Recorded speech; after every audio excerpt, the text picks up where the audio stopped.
turakwitabye karamenya gasani kuko dukunda byahebuje kugira ngo tugere neza hanga kuri buri munsi ku mpuhwe zawe. Ku izina ry'Imana Data na Mwana na Roho Mutagatifu, amen. Amahoro bana b'Imana, nimuhumure, Imana iradukunda, irifuza ko twagumana nayo tukayikomeraho mu buzima bwacu bwose bwa buri munsi. Niba ushaka kudukurikira, jya kuri YouTube, wandike mu ijambo buri munsi, ushakashake buri munsi. Ikizakubwira ko hashyitse uzasanga Bibiliya, ijambo ry'Imana, bitwibutsa ko buri munsi dukenera ijambo ry'Imana kugira ngo ritumurikire mu buzima bwacu bwa buri munsi. Nurangiza uhafungure, ufungure kandi ufungurire abandi buri munsi. Urakoze Yezu. Ngo urwandiko Imana yatwandikiye kuri wa gatandatu w'icyumweru cya 25 tariki 24 Nzeri 2022.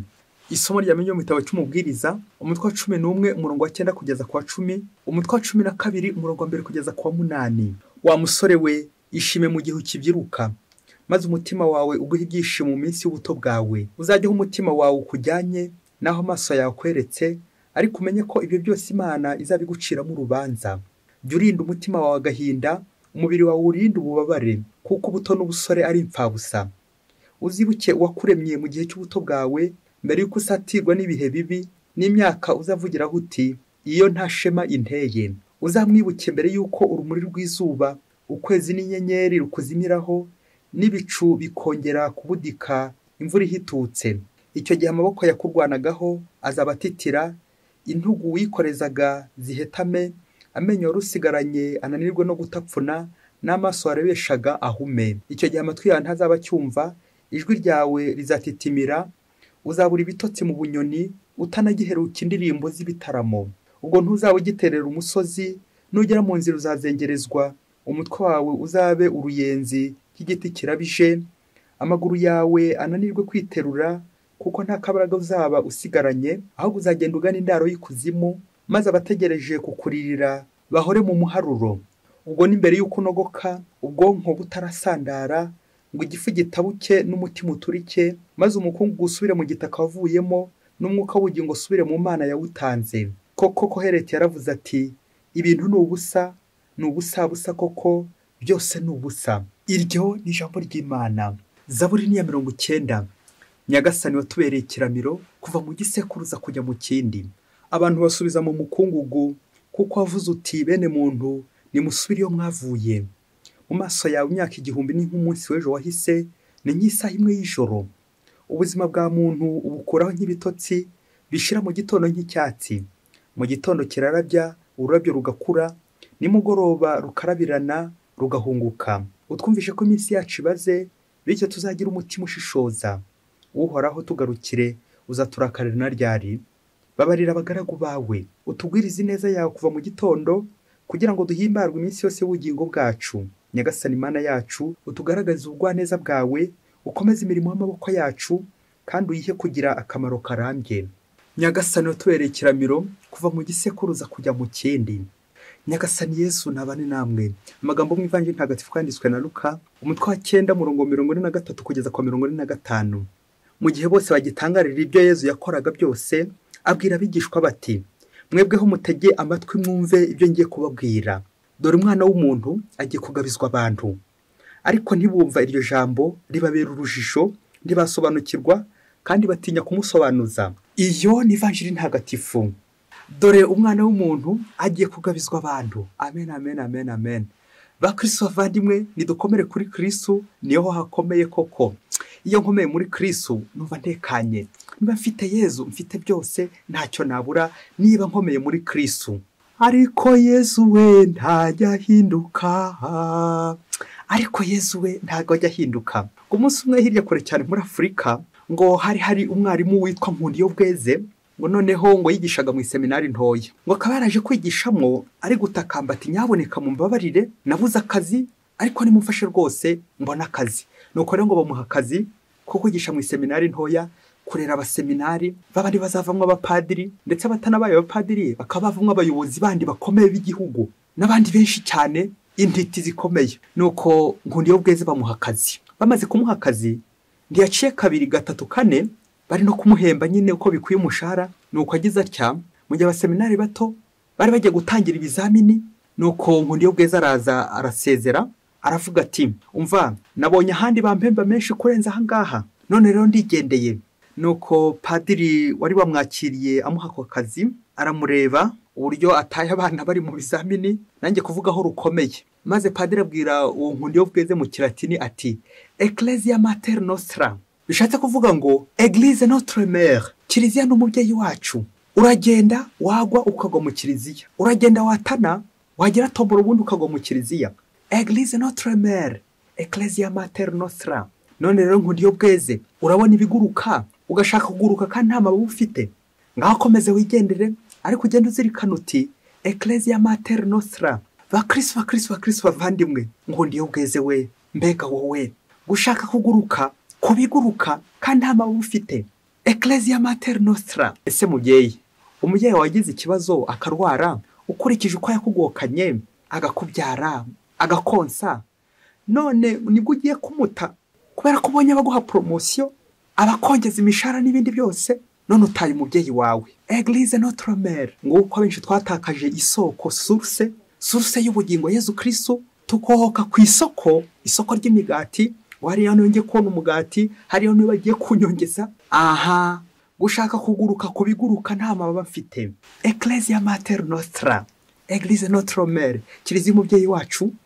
Uragenda n'ubundi ugata kiliziya, amaherezo ukazagaruka muri kiliziya kandi kazongera kukwakira kubera impuhwe zayo. Bakristo bavandimwe, ni kangahe nagiye nguruka kubiguruka kandi afite amababa, ibitambuka byose ngatambuka, ibi ntambutse hose bishashagirana nanjye nkabyirukaho. Nyamara ishashagirana byose si zahabu. Bakristo bavandimwe, natwe hanga kuri buri munsi Nyagasani umubyeyi wacu arifuza ko twamunambaho, haba mu byago, haba mu bibazo, haba mu bitotezo, haba mu byishimo, amahoro, tukanamba kuri Kristu. Na niyo ngingo remezo tujye kuzirikanaho uyu munsi, gukomera kuri Kristu, kunamba kuri Kristu. Ariko Yesu we ntajya hinduka. Ibintu bishobora guhinduka, abantu bagahinduka, ariko Kristu we ntashobora guhinduka. Naryo somo ry'uyu munsi twazirikanye isomo rya mbere ryo mu gitabo cy'umubwiriza, aho tumaze iminsi tuzirikana nyine ibyo bintu byose bishira, abo bantu bashira, ariko hagasigara iki? Imana yonyine. Umuririmbyi arongera asoza atubwira ati sic transit gloria mundi, amakuzo y'isi arayoyoka yose, ibyo yaherewe bikayoyoka byose, ibintu bigashira ndetse n'abantu bagashira. Uko rero ibintu byose ari ubusa, nicyo twagombye kuzirikana. Ubwo uyu muhanga asoza agira ati Kohereti yaravuze ati ibintu ni ubusa, ni ubusa koko, byose ni ubusa. Amen. Yaba namenyaga ko nshobora guharanira ibintu byinshi, aho bari kunyongeza, aho banzamura mu byubahiro, aho bari kunyongeza, banyongeza ifunguro, banyongeza umugati, ariko nkibagirwa umugati utanga ubugingo Yezu Kristu, la source, notre mère, Ecclesia Mater Nostra. Ubwo muri ibyo Zaburi yaririmbye ati Nyagasani utubereye ikiramiro kuva mu gisekuruza kujya mu kindi. Amen. Ibintu birahinduka, abantu barahinduka, ariko Imana yo ntihinduka. Imana ihoraho, na niyo twakagombye kwiringira, tukayinambaho, tukayikomeraho. Umubyeyi wanjye nkamukomeraho mu buto bwanyu, nkuko n'isomo rya mbere bigarukaho, ubuto bwawe, la source, uwo wakureze, wa wundi waguhaye akazi bwa mbere, wa wundi wakubyaye, wa wundi wakurembuje bwa mbere, uwo wa mbere nta wundi uzamuruta. Akamvuga igira iti misa ni ya mbere. Ikintu cya mbere bakristo bavandimwe, Imana niyo ya mbere tugomba gukomeraho. None ndava muri kiliziya Yezu Kristu nge hehe? Nagiye hano isize Yezu, nkurikira umugati muri boulangerie, nibagirwa umugati utanga ubugingo source Yezu Kristu mu kiliziya. Ntibikabe. Tumvise mu ivanjiri y'uyu munsi uburyo imbaga iri mu byishimo, baranezerewe bameze neza, ariko Yezu akaza kujya gucya akajomba ngo akantu nanjye kuvuga kababaje kuri bo, ari wo musaraba. Reka dusuzumire hamwe context y'ivanjiri y'uyu munsi twazirikanye, turebe n'imvugo ya Yezu ahiganisha. Batubwira ko Yezu yaramaze kwihindura ukundi, c'était dans l'admiration, ajyanye n'abigishwa be ko ari batatu, Yakobo, Petero na Yohani, nuko yindura ukundi mu maso yabo. Icyo ni igitangaza gikomeye cyane gishimisha abantu. Ikindi gitangaza Yezu yaramaze gukora, yaramaze gukiza umwana urwaye igicuri, nuko akamukiza akamusubiza ubuzima. Ibi byose rero byateraga imbaga guhimbarwa, c'était dans l'admiration, bakamushima bakamushimagiza. None Yezu agize atya, ajye kujombamwe kandi kantu, umusaraba, agira ngo tubwire ati nubwo twishimye, ariko tujye tumenya ko byishimo nyakuri kandi biramba no guheka umusaraba nibyo bitugeza heza hehe ni mu ijuru. Ubwo yagize ati dore umwana w'umuntu agiye kugabizwa abantu. Amen, amen, amen, amen. Ngo rero umusaraba Yezu aduha uzaduha kunamba kuri we ndetse no kuramba kuri we. Bakristo bavandimwe, ngo koko twebwe bankundi iyo bweze akenshi twikundira fanta orange nk'abana, tugashaka gusa gukomeza mu byiza, impumuro y'ibyiza, ubuzima butatugoye, ubuzima bw'ibyishimo, umudamararo, tugakomeza tukanezerwa tugahimbarwa iyo ngiyo. Ariko Yezu yakubitamo umusaraba, twese tukamuvaho, twese tukamuhungaho, ati ndigendeye. Ngo ndiyo bweze we, mbega wowe ibishashagena byose si zahabu, kandi wiguruka kubiguruka kandi nta mababa ufite. Amaguru ku butaka, mettre les pieds sur la terre, gushyira amaguru ku butaka. Wishaka kuguruka, wishaka kujya mu kirere, nuko bakongeje, nuko umushara wiyongereye, nuko baguhaye promotion, bakaguhenda-henda. Ariko kera kabaye bakazaguhenda. Ariko Yezu we, abantu bashaka kuguhenda-henda bakaguhenda-henda, ariko bikazarangira baguhenze. Nyamara Yezu we ntabwo ajya ahinduka. Ibyo buri gihe bihora ari bimwe, bihora ari ukudukiza. Yezu nagusiga ngasanga nde.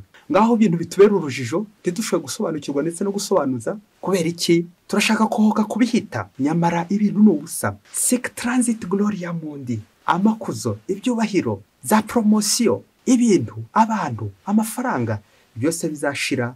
Niba tudakomeye kuri Kristu, amaherezo ntago tuzakomera koko. Iri jambo ry'Imana ry'uyu munsi rize nanjye kumbwira, ngire gushaka ibishashagirana, ngire gushaka ibintu byo hejuru, nganire kumaranira ibintu byinshi cyane, kurundanya.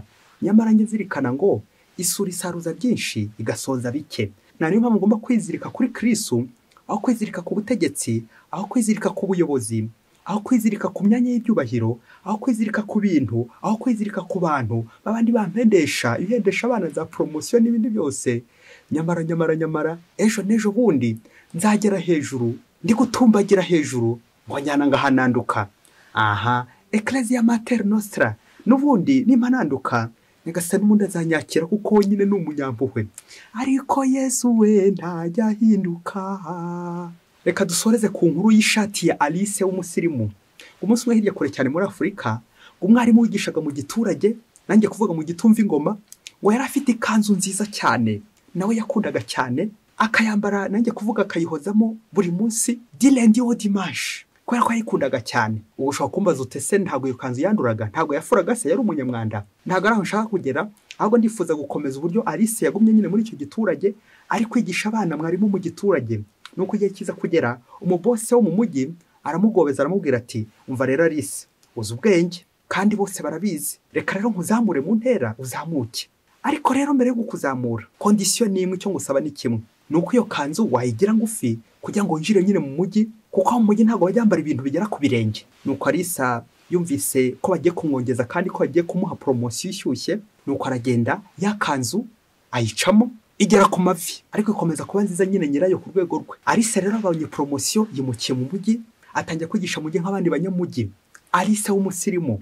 Nuko Alice mu gihe ari gukora mu mujyi, igihe kiba kirekire, wa mubose yongera agaruka aramubwira ati, umva rero Alice, nabonye uri umwana mwiza uzi ubwenge, uzi kwigisha neza, rwose uri umuntu mwiza. Rero kugira ngo uzarambe muri uno mujyi, ngiye none kongera gukongeza umushahara, nguhe promotion ishyushye kandi ihenze, bityo ukomeze ubone amafaranga menshi. Ariko rero biragusaba ikintu kimwe, umva, ahantu ngiye gukujyana n'abasirimu cyane kurenza aho ruri. Iyo kanzu rero urongera uyicemo kugira ngo ube umusirimu koko wuzuye. Nuko Alice abonye umushahara bagiye kumwongeza uburyo ushyushye, amafaranga, uruboho rw'amafaranga, ndetse n'iyo promotion ari kugenda bamuzamura mu ntera ari kurushaho kugenda akira. Nuko Alice asubira ku mudozi, yakanzu n'ubundi ko yageraga ku mavi arayizamura ayicamo kugeza hafi y'umukondo, maze atangira kuyoragura nyine ibyo bifaranga. Ubwo sibwo nyine batangiye kugenda bamujyana no mu modoka bamutembereza nyine hafi aho mu mujyi. Alice w'umusirimu. Ese babyeyi namukurikiye, iyi ari kanzu igera ku birenge, irenze ku mavi, yongera yiciyemo igeze hafi y'umukondo. Ngo wayita gute? Ishati ya Alice. Ngiyo bakristo bavandimwe, ishati ya Alice w'umusirimu. Uko bari kugenda bamwongeza umushahara, kurikira aka kantu mubyeyi, uko bari kugenda bamwongeza umushahara, niko ikanzu iri kugenda nayo izamuka buhoro buhoro, kuzageza igihe bamuhaye ibintu. Niba mwakurikiye neza, ikazarangira yambaye ubusa. Ngo kuko ibintu ari ubusa, abakristo bavandimwe, ibintu ni ubusa, ibintu egale ubusa. Nuko umuntu agakundaho ibintu bikaza kurangira wambaye ubusa. Butorwa wari wambaye ukambara ubusa, bose agakwambika ubusa. Alice w'umusirimu gusa. Mukristo muvandimwe, wiguruka kubiguruka nta mama ufite, wiba nk'undi yo bweze ngo baranyongeje we, nuko rero nawe ukiruka. Ese nugera ugasanga iyo kanzu yawe ari ndende bagusaba kugenda uyicamo kugeza igihe ibaye ishati. Niko bakristo bavandimwe, kurura ifoto y'umubyeyi w'umudamu wiyubashye wambaye ishati yarayigabanyije, yarahoze ari ikanzu none ibaye ishati. Nguko ubukristo bwacu tugenda tubunusura gahoro bikaza kurangira ibyacu byose nyine tubinusuye bibaye ubusa, twambaye ubusa. Iyo urebye ubusa ukabona ubusa, wambara ubusa uhita uhinduka ubusa. Nguwo Alisa w'umusirimu, Alisa w'umusirimu, wasanga nanjye hari ahantu nagiye kagabanya ku musara wanjye nari mfite, ngagenda niyoroheza, ari uko bamwe bagenda bampenda ejo bundi bakazampenda, bikazarangira n'ubundi ntakaye. Nguwo umusaraba tugomba guheka ibibazo dufite. Ese ibibazo ufite wagize ngo n'abantu bazabikemura cyangwa ni Yezu Kristu? Yibaze ntajye nibaze. Nguko kenshi twiruka ku bintu by'isi tukaza kwibagirwa Yezu, tukibagirwa uko turi, tukiyambura ubukristo, wa mwambaro w'abatisimu tukagenda tuwunoshaho. Ngiye ibyaha ndi kugenda nkora delixe, ibyaha by'ubusambanyi, bya bindi binyambika ubusa, ngo baranyongeje we, ngo reka ngende yo banyongeje, ngo reka nte ahangaha. Ukabava mu giturage nkaba Alice ukajya mu mujyi, ariko uri kujya mu mujyi niko yakanzu bari kugenda bayicaho. Aha, iyo kanzu dushangiza nyine wa mwambaro w'abatisimu twambara, Imana yawudoze nyine buzima, none nawe uri kugenda unusuraho, bikazarangira rero wibagiwe ubukristo, bikazarangira wagera mu mujyi nyine ugasara, ukamera nyene iciye ikiziriko cyangwa ya hene yo mu kisekurume. Bakristo bavandimwe, we notre source, retour à la source. Tugaruke ku isoko, tugaruke kuri Yezu Kristu, car Ecclesia Mater Nostra, l'église notre mère. Nasiga Yezu ngasanga nde? Yezu nagusiga ngasanga nde? Kuki twiruka ku by'isi bihita, ariko Yezu udahita, Yezu we uhoraho tukamwirengagiza, tukamuta, kandi ari uzadutora igihe badutaye, akadutaka, akadutonesha, akadutuma. Kubera iki? Kubera impuhwe ze, ubutabera bwe, ubutorwe bwe. Mukristo muvandimwe, kandi ujye kuvuga cyo akarongo, nubwo ibintu byagushiraho, ukabura amafaranga, ukabura ibintu by'isi, yewe abantu nabo bakagira gutya bakagushiraho, bakagenda bose bakaguta. Ndajya nkubwire ngo hari umwe gusa utazaguta, ziwe zagusigaraho mpaka waba urwaye, waba ushavuye, waba ubabaye, waba uri mu byishimo. Uwo ni Yezu Kristu we ntago ashobora kuguta, ariko Yezu we ntajya ahinduka. Yezu we ntashobora guhinduka, abo se ashobora guhinduka, nizo za promotion zahinduka. Ushaka kwihuta ngo ntawe wihuta ngo yayobye, kandi ngo huti byari bihumye, ukihuta ukajya mu isoko umucuruza akaguhenda ngwino, maze ugata suruse, ugataho warerewe, ugata umubyeyi wawe, ugata abana, ugata icyari cyukugize ton essence, nuko ukaza kohoka ku bidafite shinge na rugero. Kubera iki? Nawe uri guhindagurika, bamwe babaye bakirumira habiri, abandi babaye bankundi yo bweze, abandi babaye ba Alisa w'umusirimu. Yezu Kristu duhe kugukomeraho buri munsi, tukwizirikeho Yezu mwiza, kuko Yezu mwiza wowe ntujya uhinduka. Yezu mwiza uhora uri muzima, Yezu mwiza uhora uri indahemuka buri munsi. Urakoze Yezu, amen. Mwese Imana ibaho umugisha, Imana Data na Mwana na Roho Mutagatifu, amen. Padiri Masumbuko Ladislasi wa Diocese ya Cyangugu. Nubwo ibintu byagushiraho, Yesu we ntakuvaho. Nubwo abantu bagushiraho, Yesu we ntakuvaho.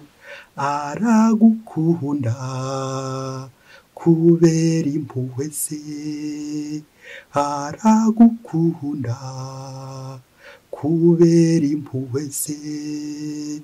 Yesu nyirimpuhwe, shimwa warakoze, impuhwe zawe Yesu nanjye zangezeho, impuhwe zawe Yesu nanjye zangezeho.